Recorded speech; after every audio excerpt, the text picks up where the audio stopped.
The views and opinions of the hosts and guests are their own and do not necessarily reflect the views of the management and staff of Guardian Radio.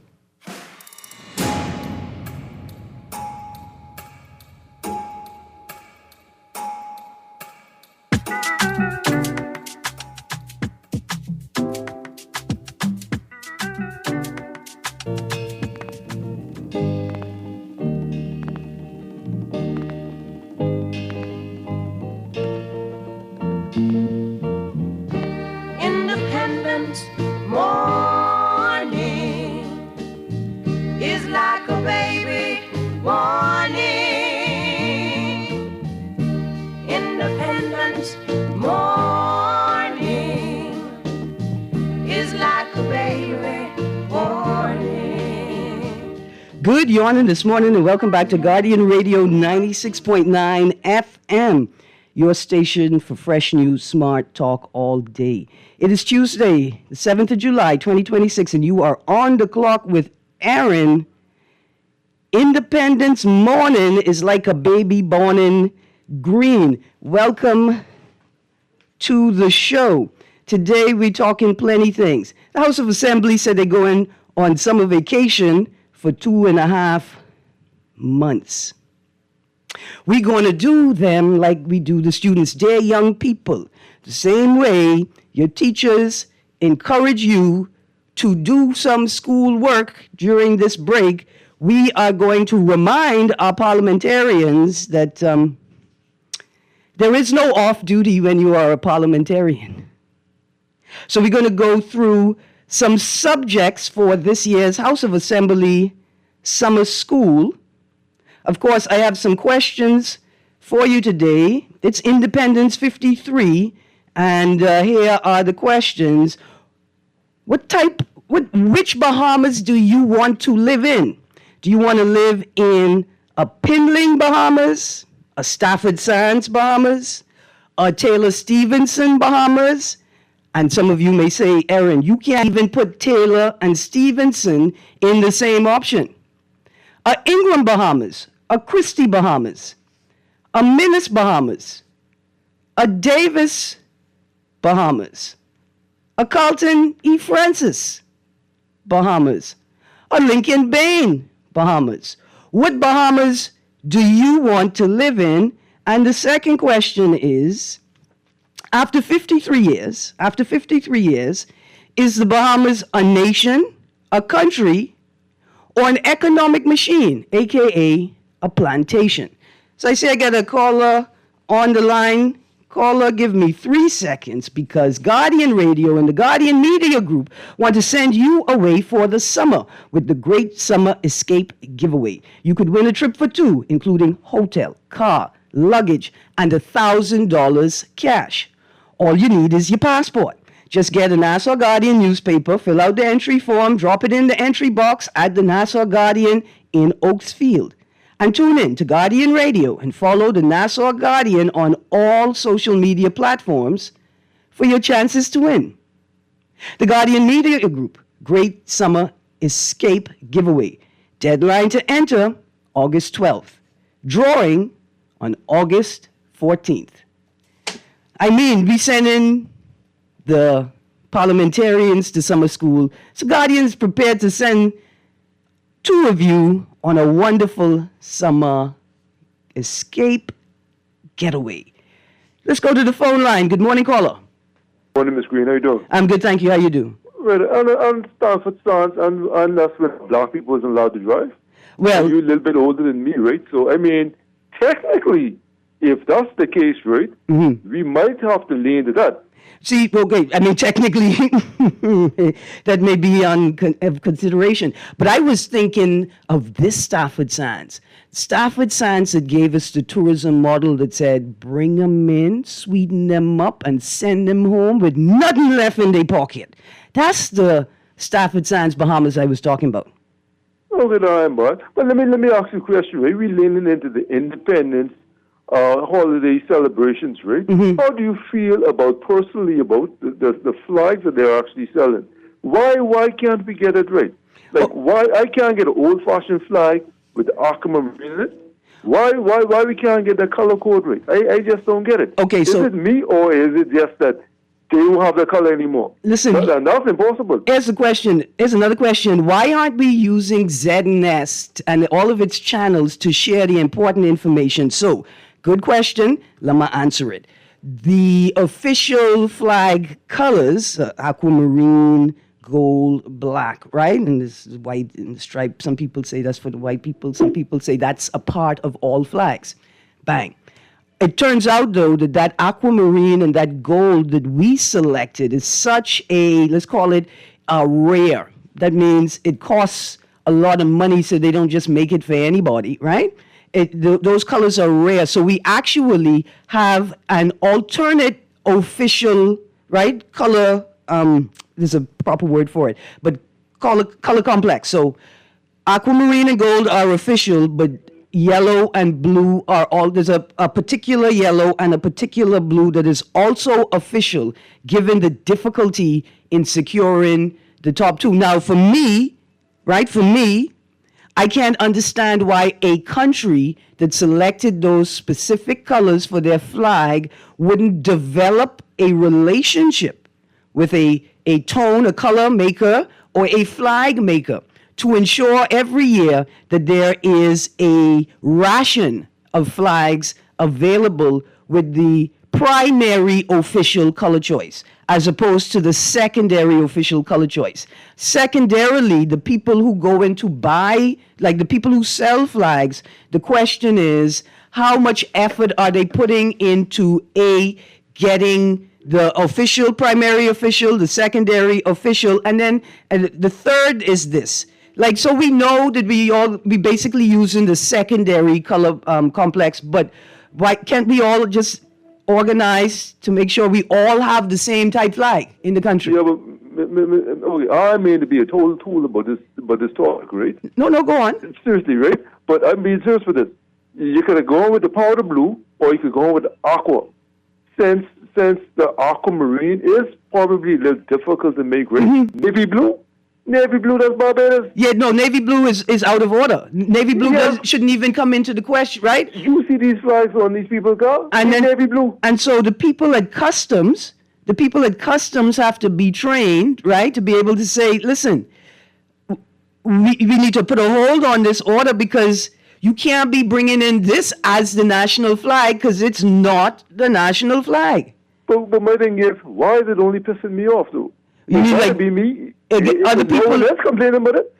See, this is it now. Why haven't the entities that are responsible for providing oversight for this space, why haven't they said anything? Why haven't they created an initiative or a campaign or formed a public or industry dialogue to bring some coherence and cohesion so everybody is understanding the same thing and doing the same thing? Because it's the flag. This ain't like your tennis. This ain't like your tennis, right? This ain't like what color I can paint my house. This is the national flag. I find it nationally offensive to me, to be quite honest with you. It's insulting. But listen, I can put this on the list for summer school modules for MPs and senators.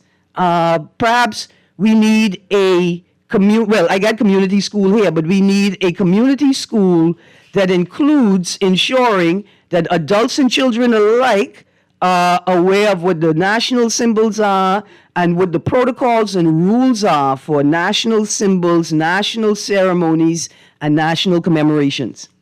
Okay, let me tell you a quick story before we go, right? All right. Yesterday I was at the Shell gas station out there by the airport, right? Okay. I saw a lady, going to reverse her car. So I honked my horn very loudly, right? So the woman wouldn't reverse into me, right? Uh-huh. The lady reversed her car into me. Uh-huh. Hit the Benz. Mm-hmm. Right?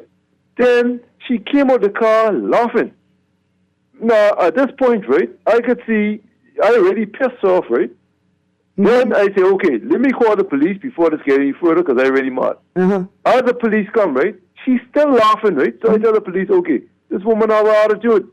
Oh, I don't see she have an attitude. You laughing? So now at this point, this ain't an accident, this is an intentional. That's right, because you attempted to stop it, and they just continue to do it, and now they're laughing. It could feel like that. She could be in shock. She could have been intoxicated and required a sobriety test. You know? Miss Greene, these people trying to cause people go to jail, you know. Yeah. Yeah. They criminalize it. The lack of enforcement is resulting in the criminalization of good citizens and obedient drivers. Ma'am, the lack of enforcement. I hear you. Thank you. Have a good day now, but let's get our flags right, do. Absolutely. Thank you, caller. That's the next module. The next module for the training program, right? Community initiatives, classes for adults and children, literacy, numeracy, right? And social behavioral classes. That's what our MPs and senators could be doing in this 2.5-month summer break. Let's go to the phone line. Good morning, caller. Hey, morning, my niece. Morning. How you doing? Hi, good, thank you. How you doing? Listen to me. Mm-hmm. You talking with customs taking people's flag. Mm-hmm. I can always tell them I dying the Bahamian flag. I trying to bring it. I trying to bring in a flag for something else. You got Close. to prove to me what the flag for. Yeah, well, I have a thing of football, flag football team. And that's I the bring it for something else. But there's somebody tell me yesterday. You know my condition with my eye. Somebody told me they drive along Carmichael Road yesterday. I need somebody to verify it because I know a lot of people listen to your station. Say they see the Chinese them selling independent things. Okay, so here's the vibe. If they are Chinese Bahamians, if they are I don't know. you see what I'm saying? But if they are Bahamian, okay, they are of Chinese descent, which is we can say ethnic. We're going to say ethnically. We know they come from China and they are part of one of the ethnic groups coming out of the nation of China, right? Okay. But nationally, politically nationally, they are Bahamian citizens. They got the right to sell the flag. Strange. But I mean, what's strange is that non-African citizens would be as invested in independence as African citizens? I mean, the Chinese. I mean, Maybe if people of our color, of our hue, could maybe, could slip through. well, I mean, they just got invested in money. That's the thing. Yeah. Are Bahamians prepared to invest their money in national pursuits, in their display of their nationalism or patriotism? But you notice, Miss Greene, let me say this in closing. Mm-hmm. The silk flag, the silk Bahamian flag's never right. If you could get a cotton flag, I feel like the cotton flag does have the right color. Okay, I feel you. Try finding a cotton flag, not that shiny, slippery flag. I feel you. Cotton flag, they seem like they have the right color. So for Bahamians who are like, hey, I want to get as close to the right thing as possible, Uncle Julian from Bamboo Town say the cotton flags the tend to cotton be flag. closer. Okay, thank you. Yeah. Thank you. Here's a text. I'll be independent. Absolutely happy independence. The text says, on the flag, perhaps this is something that the Ministry of Culture should take on. Have an established department store that is responsible for selling official government paraphernalia to the Bahamas. And so we're not gonna be like this grocery store boy and cut out the existing vendors, right? That government entity imports them, right? And then the businesses buy from them. Because why? Because the government ain't in it to make a profit. They only covering their costs to make them available to the existing vendors and then to individuals to purchase, right? So closer to independence, they're going to sell to individuals, but primarily to the businesses that sell flags and local paraphernalia. Good morning, caller. Erin, Hi, good morning. what Bahamas I would want to live in? Yes, sir. You didn't give me the option of none of the above. Well, let me know. Okay. I would like to live in the Bahamas where we have more community healing programs, particularly for persons who you allow to stay here and they are Bahamians, and then you decide to demolish their home and affect their mental health because they don't Erin, I really can't find the words to say what it does to someone psychologically, and all of the social consequences that we are going to be facing, not realizing that I might have probably given you an opportunity to vote me in. Now I'm pushing you out your house. I think we need to find alternative housing measures before we demolish these persons' homes. You think, and then like one of the homes identified in the video footage, man. Did you see the quality of that build? And you think you're just gonna go mash it down as opposed to trying to salvage as much as possible from the build? I mean, it's just completely lacking in humanity and empathy, right? As if these things are not actual professional skills, right? Make me think of that basketball game last night. Did you see that footage?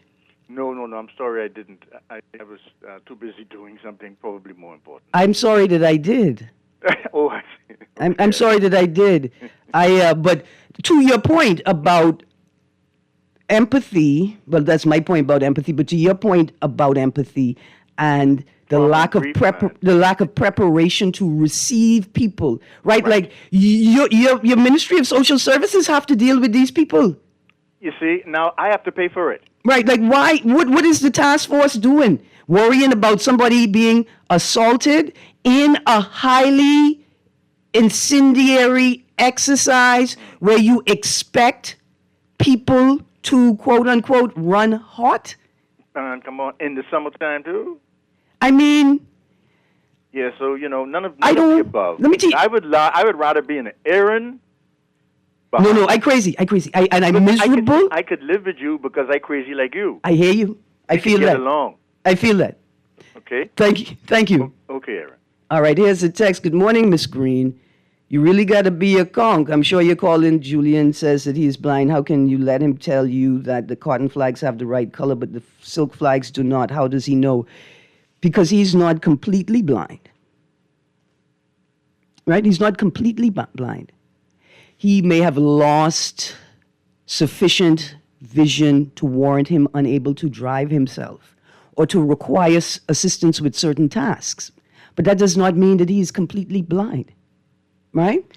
Because he's a part of the PLP machinery, you don't know he could be responsible for purchasing flags for his constituency. Like, sometimes the blind have better vision than many of us that could see. Right? Good morning, caller. I'm sorry I missed you. So let's get back to our summer school modules. We need community sessions that teach emotional regulation. These could be a part of a summer Saturday school or a weekly school for unemployed or underemployed adults along with their children, to teach them emotional regulation. Because I'm sitting here thinking, watch this.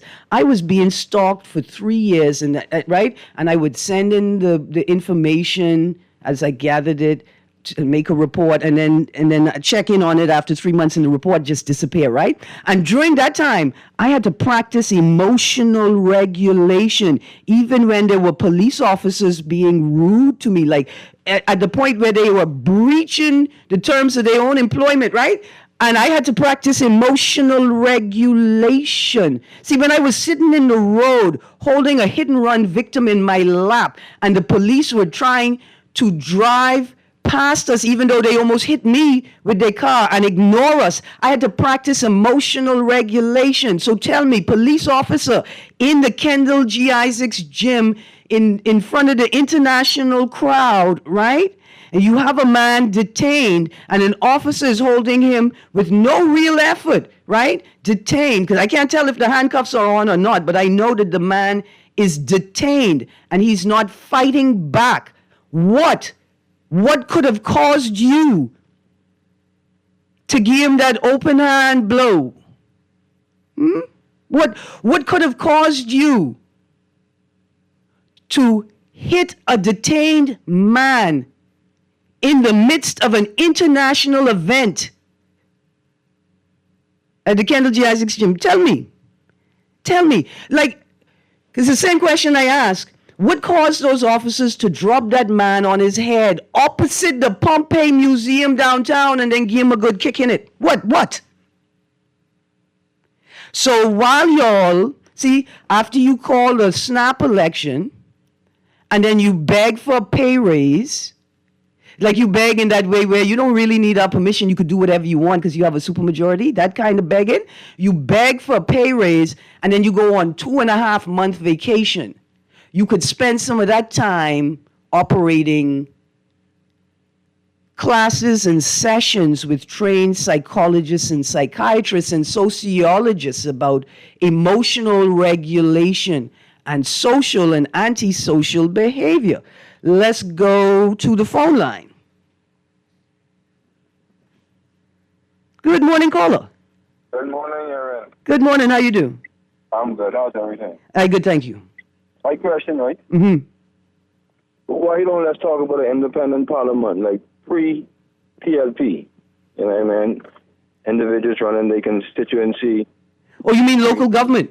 Yeah. But outside, but it is local government. We just don't need the government to give us permission to do it. Yeah. No, I'm saying is let's talk about independent parliament, independent MPs, independent cabinet ministers. That's what I'm talking about. Yeah, and what I'm saying is there is nothing in law that prevents people from organizing in a way where they create mechanisms to mirror what Parliament does, right? No, I know what I'm saying to you. Okay. I'm saying to you, the MP that is in house wouldn't be a party MP. There will be an independent MP. 41 of them independent, representing the people's interests. That's what I'm talking about. Because Article 73(1)(a) of the Constitution. See, so what does that say? Article 73(1)(a) of the Constitution says, on any occasion where the Governor General must appoint a Prime Minister, the Governor General must appoint the leader of the party that commands the most seats in the House of Assembly. Now, when we got the constitutional model before Pinling, and I think Paul Adley made that savvy little amendment, that little adjustment, the model read, the Governor General must appoint the MP, the seat that commands the support of the most seats in the House of Assembly. Because that's provided if there's predominantly majority party representation. But in the event, because Constitution allows you for independent or individuals to run as a candidate, and if persons vote them in, which is Constitution, then that provides a different dynamics. We've just never had a full independent selected body. You're gonna need to test that. You're gonna need to test it. But it's allowable in its Constitution. That you could vote for independent candidates to be MP. Because you can vote for independence does not necessarily mean that you can have a house full of independents.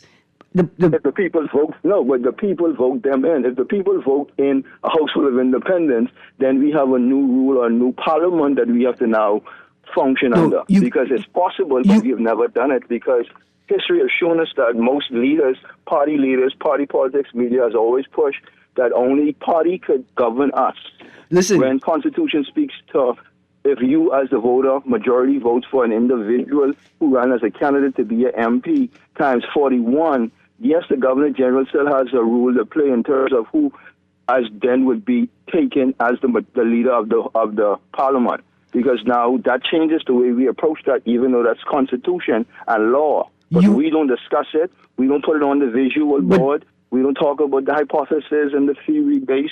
And then we have never strengthened the fact that from a constituency level, pre-party persons did also well. And when you talk about Sir Stanford Sands, UBP came about after PLP was formed. But Bahamas was still governed by a group of people. What were they during the electoral process? Listen, they were not a party. They did not form a party until, like you say, after the PLP formed. But that's also pre-independence. Exactly. But I agree. So that you could end up with 41 independents in the House, right?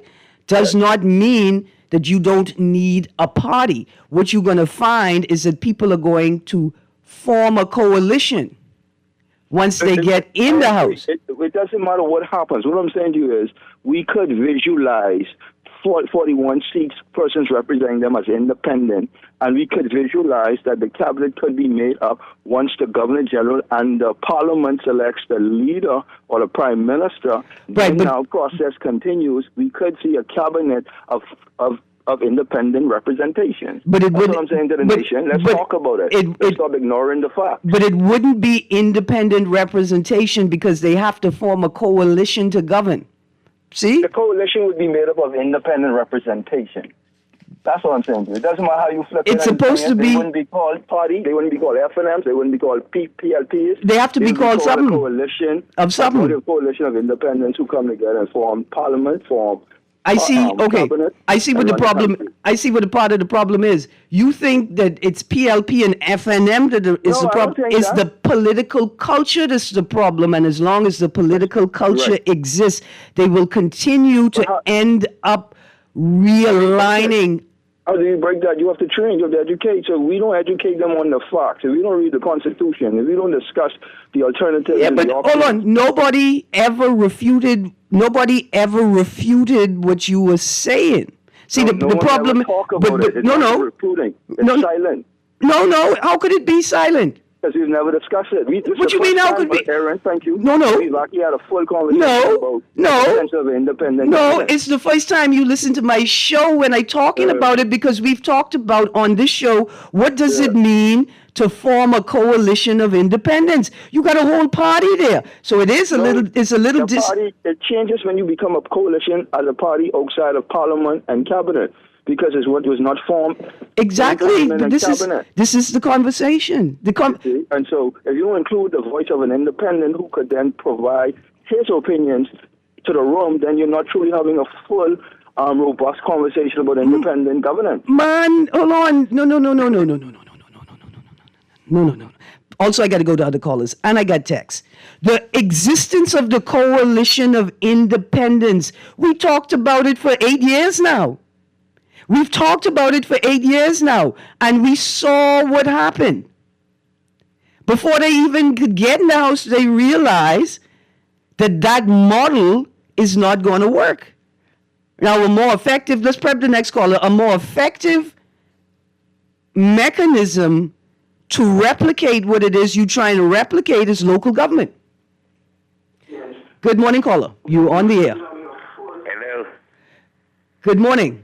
A pleasant good morning, Miss Greene. Good morning. First of all, I like my little history. Yeah, we ain't talking history this morning. No, we ain't talking history. We ain't talking history this morning. I sent in MPs and senators to summer school. Let me go to the text line, and then we can get back to reframing the conversation. So here's the text.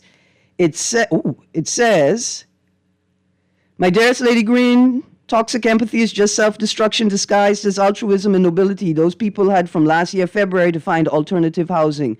The rule of law must prevail. There's no such thing as toxic empathy.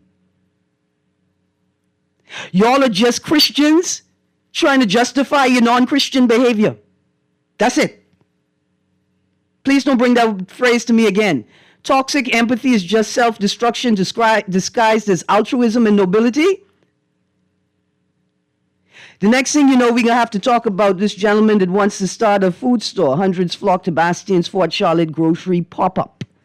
Hundreds of Fort Charlotte residents lined up at the Fort Charlotte Family Market, a pop-up grocery store held on Saturday to grab low-cost groceries. Let me get into it. Quote, "So we partnered with local distributors as well as international distributors to really get wholesale prices, bring them in, and just get our volunteers together." So we see right there what the difference is. When you don't have to pay people a decent salary, when you don't have to be, some of y'all ain't concerned about insurance when you're paying them, yet we rise.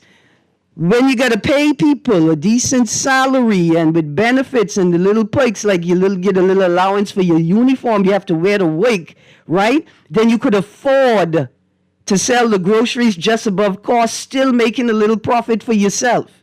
That's almost like Z&S, right? That's almost like state agencies only using Z&S as a mechanism to disseminate information, knowing that the citizens pay for ZNS, right? And the people, we get on for free, We get on the ZNS, we get on for free. Citizens paying that, it's not free. I'm paying it, you paying it, they paying it. What you mean you competing with the vendors, the food stores? Listen, you telling me that we elected possibly want to be the richest man in the Bahamas to go run grocery store.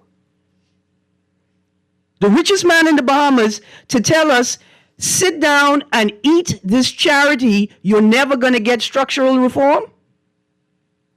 You the Minister of Innovation. You're supposed to be innovating to make the things affordable for Bahamians, eh? But all this is charity as opposed to structural reform. House of Assembly Summer School Module number 2. You could be spending this 2.5 months creating constituency community farms and processing centers. So people could start eating the food that they can grow. People could start realizing the maximum potential of nutritional benefit, not because they could afford to buy the fanciest food when it's imported, but because they're growing the best food known to man, which is the food you pick, right, has the most nutrients in its life cycle. The sooner you eat it from harvest, the better it is for you. But toxic empathy. That's toxic empathy. We elect one of the richest candidates to run in forever, and instead of serving us structural reform, he just giving us more charity in a grocery bag.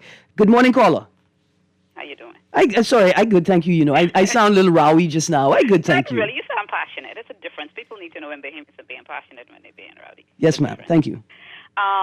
Question. Yes. If I heard, but I don't know if it quite coincides with what you're saying this morning, but I've heard that, especially when the government had decided, well, we're talking about increasing salaries, and they said, well, we haven't seen your report card. What have you done?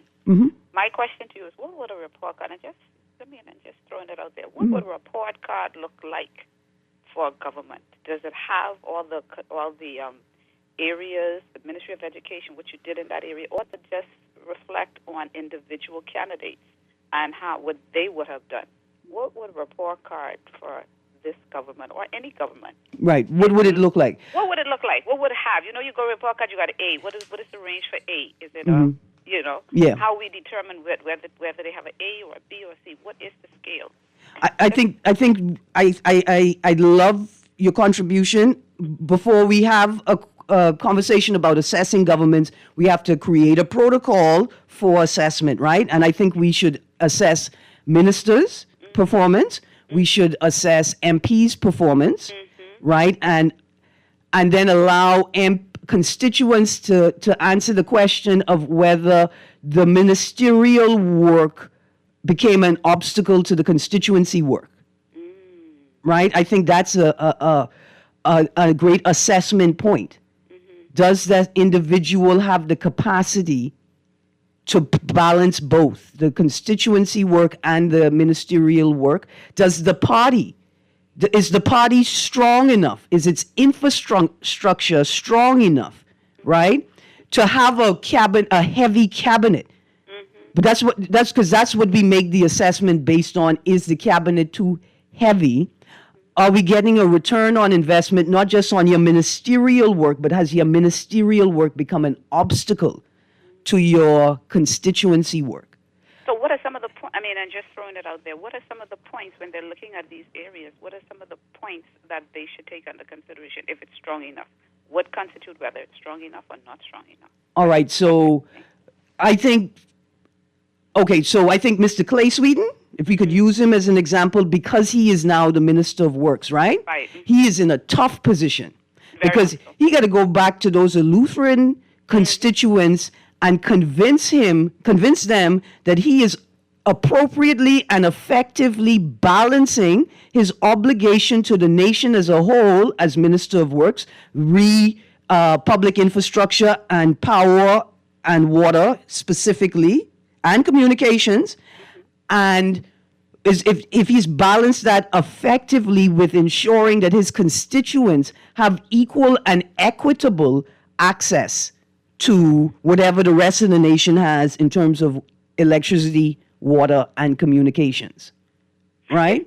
Is that an area where we fall down, though, in terms of, okay, his constituents would have said, okay, I like what he's doing, and persons are working in constituencies, and that their constituents like what they're doing. But when we look at the overall country and the running of the overall country, there's some persons who are a bit pulled back because it's like, you know what, I like what my candidate, what the MP in my area is doing. However, I have problems with the hospital. I have problems with this. Yeah. See what I'm saying? So how do you I'm just throwing things. Okay, so no, I'll hang up and let you answer because I don't want to ask you any more questions. We have to create a structure where people can express that. A part of the problem, like we rushed into this election, and the way that the public dialogue was framed, it didn't even give people an opportunity to discuss issues, right? Like that's what was so devastating to me. We had FTX. We still don't know how it's really been concluded. We got and the local players that were involved, right? We got FTX. We got NIGOD. And people are going to say, well, what does NIGOD have to do with governance? I don't know. We have a prolific sex offender just doing whatever they want in our country. We have local articles that indicate that they had a 7,000 plus name database. Right? We have images and videos and statements, right? Showing various types of relationships with sitting government members, opposition members, right? Sometimes they were in opposition, sometimes they were in government. And we're sitting here today rolling off of last week, which was filled with conversations about a sex offender registry, and who should get to know who is a sexual offender in the country. Right? So, like, I can't imagine that the question of, and not just that NIGOD and Bacon, let's put the two together. NIGOD and Bacon were involved in what appears to be this sort of onslaught of disregard for the Department of Environmental Planning and Protection. They just was doing whatever they wanted to do with their property. And in today's paper, we're going to talk about how the people, them homes were destroyed in the shanty towns, right? Like, these are all issues that it should have been raised in one form or another during the election. Not only did the political class not allow any space for it, but anytime anybody like myself attempted to create a structure for a reasonable and sound conversation about the election, my little 1 hour get flooded with people just trying to obfuscate and block the conversation. Nothing to contribute. They just shutting it down. So you're absolutely right. It will be difficult to make a proper assessment of how a government operates and whether an administration is worthy of another term without a structured protocol for that discussion. Let's go to the next caller. Good morning, caller. Good morning, caller. Did I miss you? Good morning, caller. Oh, I'm so sorry, caller. Did I miss you? Good morning, caller. Yes, good morning, Ms. Greene. Good morning. How you do? Yeah, very interesting conversation. I mean, for me, you could give me the opinion or the Ingham era. Mm-hmm. Right? You know, they all have their faults, but, you know, we looking at the condition of the country. But I want to make a quick input as relates to the Shantytown issue and just, I like the political hypothesis that the guy put forward, a parliamentary hypothesis he put forward with independence, right? Yeah. Just a little joke here, but, you know, maybe that'd be great because we wouldn't have no cupboard. Cabinet. It was a cupboard because you can't open it any other lock, right? And then we could save money, et cetera, move in the republic, get rid of all of these posts like the governor general that requires pension. I don't know their intention. You know, you see what I'm saying? It's all a failed agenda. But for me, you know, of course we would have the empathy when we see they sound like us and they look like us in the shanty towns. But, you know, the problem is the government is to blame. You know, I think C. Allen or his brother, somebody wrote an article about about this parallel society they were creating. You ask the child to declare when they're 18, they're ready to go. That's not right. There's something should be done. Something should be modified to make these people integrate and feel like they're a part of us, because obviously it's not working. So I guess by way of mouth, you can ask someone how long they've been here, and they could tell you any amount of years without documenting it. Paying national insurance justify you to do anything illegal. As it relates to Lewis and Bacon, I just so happens to know a guy that worked for Mr. Bacon, and I had access to a lot of information that I wouldn't put on the air. But I'm afraid that people are allowed to get away with all that. But for me, the question becomes for me, how would the person given a permit on the land if they didn't own it? So I'm looking at all of these loopholes and things that the average person are not seeing. Nobody was fined for building without permits, but the government is putting the burden on us when they could actually fund social services by actually, the lady said too that maybe the government should have asked him to pay it, et cetera, et cetera. But this is after the fact. So this problem is allowed to proliferate, and the government is really procrastinating even as relates to citizenship. And this problem has now become a national dilemma, and even a matter of national security. Because if you see how emboldened this demographic is becoming. So when you heard me on the radio years ago saying that these imbeciles have started a flame, they cannot team, they don't really know what they mean, I know. You understand me? Because they are limited. Listen, Give thanks. Give thanks. And on that note, another module for the House of Assembly Summer School 2.5 month session. Come right now. We go into the break right now. Constituency volunteer fire brigades.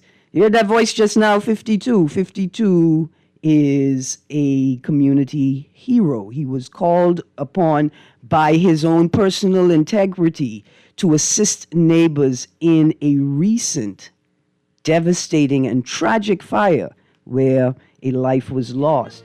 And so this first module for the House of Assembly summer school session will be a constituency volunteer fire brigade team, where you train constituency volunteers, right, to be fire marshals, to move through the place and identify areas that need to be addressed by the authorities, right, in fire preparation. We train people how to use the bucket brigade to tote water to a fire, right? We have a space, the constituency office will have tools, designated spaces will have tools needed to breach a home, to rescue people inside if there's a fire. And we got the beautiful, the wonderful people from the Abaco volunteer fire team who could assist us in building this out.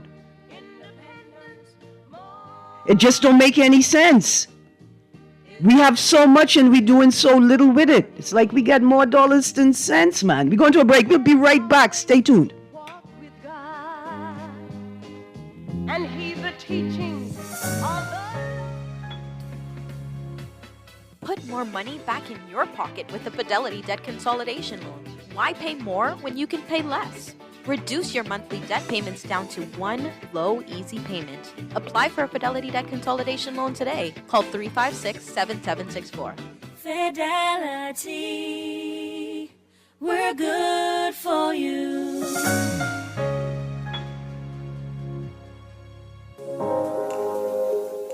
Love the show? Want to give your support? Become a sponsor today. Call 302-2300 for our rates and packages. That's 302-2300. Become a sponsor on Guardian Radio 96.9 FM. Fresh news, smart talk, all day. For fast, reliable, and impactful printing services, look no further. Let Printmasters bring your masterpiece to life. We stand by our quality products that is second to none. Our affordable pricing and friendly, efficient staff makes Printmasters the ultimate choice for all your printing needs. We can deliver any type of printing services, from banners to booklets to business cards. You name it, we can print it. Let Printmasters bring your masterpiece to life. Located in the Nassau Guardian Building, telephone 302-2361. At Cleveland Clinic, you set your course, not cancer. So when your journey takes an unexpected turn, you seek out the experts who've conquered it before, and you forge new paths to help fight cancers. For every route to a cure, for every care in the world. See how we're innovating cancer care at Cleveland Clinic today. No budget for a vacation this summer? No worries. We got you. Guardian Radio 96.9 will fly you and a guest to South Florida for a vacation of a lifetime.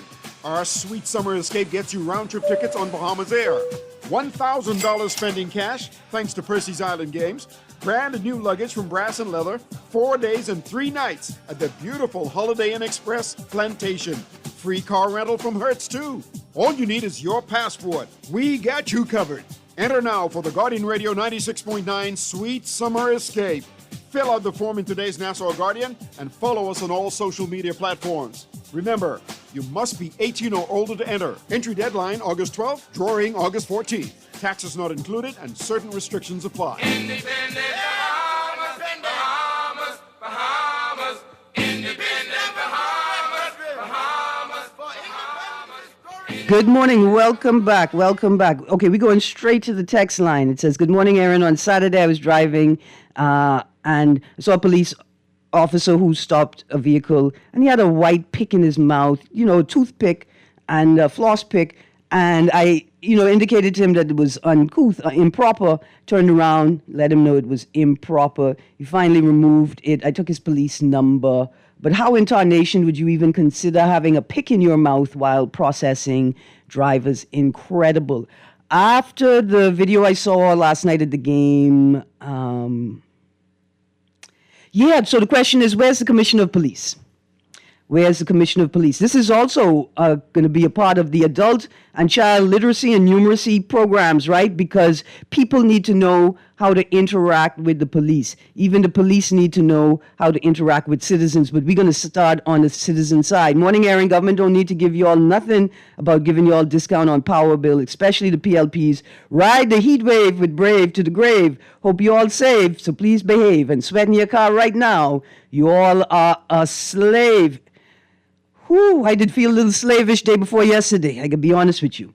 Tex, you realize these people organize their vacation timing to avoid power-related questions over the summer months? If this weekend's outage had not revealed the vulnerabilities in the system, they would have come right there in October talking about Pike's work being done, all the issues they had resolved and how they delivered for the Bahamian people. Brave Davis just need to dissolve Parliament today. Let's start over. Listen.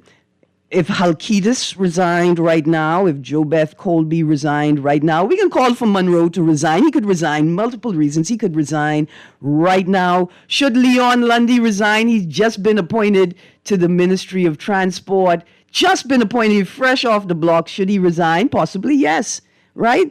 Like, they should all resign. Here's another text. It says... Said, nobody is on this independent run. Give it up. Another text. Erin, the Prime Minister traveling again, supposed to come back into town Thursday for independence, and he traveling again that evening or next morning. What's going on in this country? Nothing's going on in this country. It's all the fun stuff, all the good stuff is happening abroad. We can't get the expenditure report for the Golden Jubilee, or how much it costs to take them people to stay in the Savoy for the London celebrations, or how much it gonna cost. You think we're gonna know how much it costs for the new Minister of Culture to go to London for the High Commission Independence Party? We ain't gonna know. Nothing happening in this country. It all happening somewhere else. Erin, I'm a pure blood Bahamian with kids. I mean, okay, I appreciate the point you're making. Bahamian is a political construct.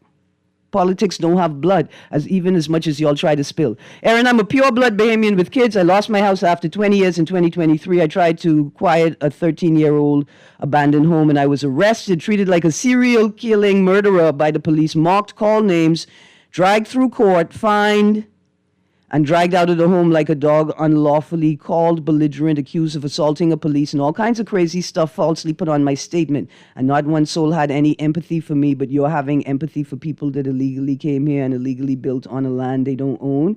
Y'all need to stop encouraging foreigners to do foolishness. Meanwhile, Bahamians are left in the cold on the streets.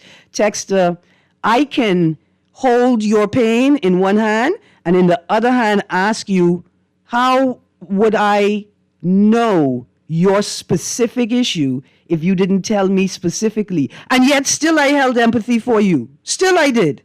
You know? Come on. I thought you was going to talk about all the rich European people, the Northerners that come down here and do. I thought you was going to talk about the boy who come down here talking about he's going to recover people's FTX money, and then they find out he was possibly running a magic mushroom Airbnb retreat in the place he was renting. I thought that's what you was going to talk about. Here we go. Morning, Erin. I can't be the conscience of the nation. We need a conscience, though. It can't be me, but something wrong. We need a conscience. Sebas in Switzerland. I hope he getting the good chocolate. I hope he getting the good chocolate to sell at a discount, as opposed to Bahamians having to pay extraordinary amounts of money for chocolate because there's a tariff, right? There's like a protection on candy makers, except none, N-O-N-E, none of the candy makers make the types of candies that Bahamians are buying. At the game, all of the police officers were watching the game and were not stationed in the benches to prevent fights. Look at the video of the game. They were really there to guard the ministers. I don't know.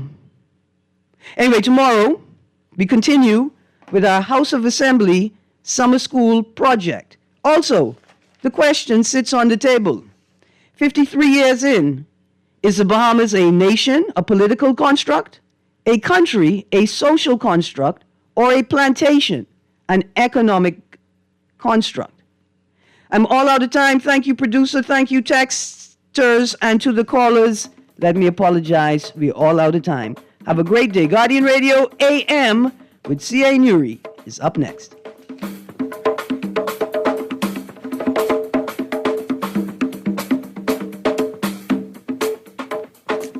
This is Guardian Radio 96.9 FM, streaming on GuardianTalkRadio.com and the Guardian Radio app, Nassau, Bahamas.